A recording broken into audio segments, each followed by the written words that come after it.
আজ সকাল থেকে খুব বৃষ্টি হচ্ছে, সেই কারণে আজকে বানাবো আমি খিচুড়ি। প্রথমে আমি 500 গ্রাম গোবিন্দভোগ চাল নিয়েছি আর 400 গ্রাম মুগ ডাল। চালটা আমি ভিজিয়ে নেব।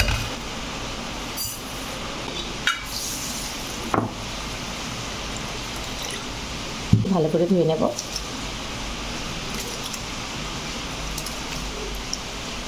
চালটা আমি ভিজিয়ে রাখবো।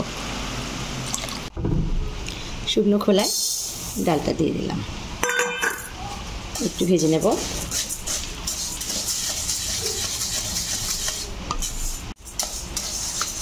হয়ে গেছে, খুব সুন্দর একটা গন্ধ এসছে। এবার আমি বন্ধ করে দিলাম। ডালটা ঢেলে নিচ্ছি আমি একটা অন্য পাত্রে। এবার ডালটা একটু ধুয়ে নেব। খিচুড়ির জন্য আমি হাঁড়ি বসিয়ে দিলাম। এতে আমি 4 লিটারের মতো পানি নিয়েছি। এলাচ, দারচিনি আর দিলাম 4টে তেজপাতা আর 1 চামচ হলুদ। পানি ফুটে গেছে, এবার আমি ডালটা দিয়ে দেব। ডালটা সেদ্ধ হোক।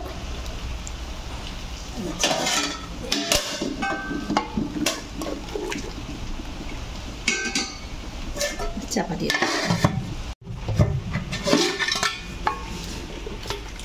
দেখুন ডালটা আমার অনেকটাই সেদ্ধ হয়ে গেছে। এবার আমি চালটা ঢেলে দেব। এবার নেড়ে নিলাম, আবার চাপা দিয়ে দেব। কড়াতে একটু ঘি দিয়ে দেব। ঘিতে আমি কাজু আর কিশমিশটা বেছে নিলাম। হয়ে গেল আমার। এটা আমি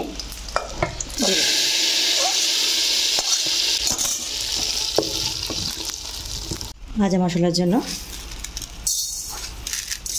2 চামচ ধনে, গোটা জিরে 1 চামচ, কালো জিরে 1 চামচ আর রাঁধুনি 1 চামচ আর একটা শুকনো লঙ্কা। হয়ে গেল আমার মশলাটা। ধরে নিলাম শিলে।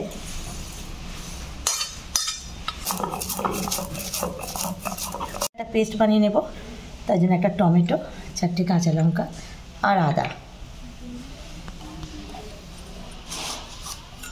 টমেটোটা আমি কুচি কুচি করে কেটে নেব।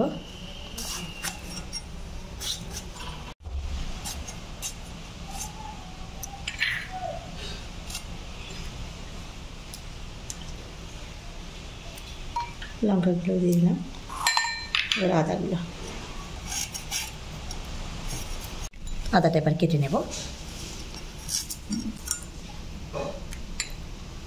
এবার ভাজা মশলাটা রেডি করব। তেল দিলাম 3 চামচ। তেলেতে আমি শুকনো লঙ্কা দিয়ে দিলাম।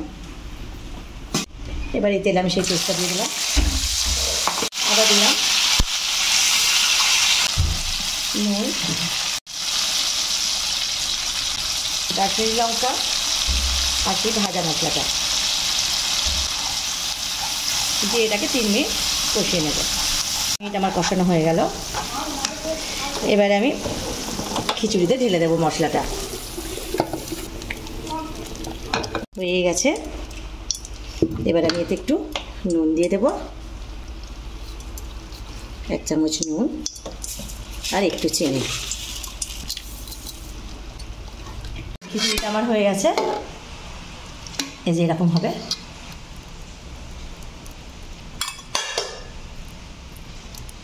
তুলে নিচ্ছি, দেখুন। এই ভিডিওটা যদি ভালো লেগে থাকে সবাই লাইক, কমেন্ট এবং শেয়ার করে দেবেন।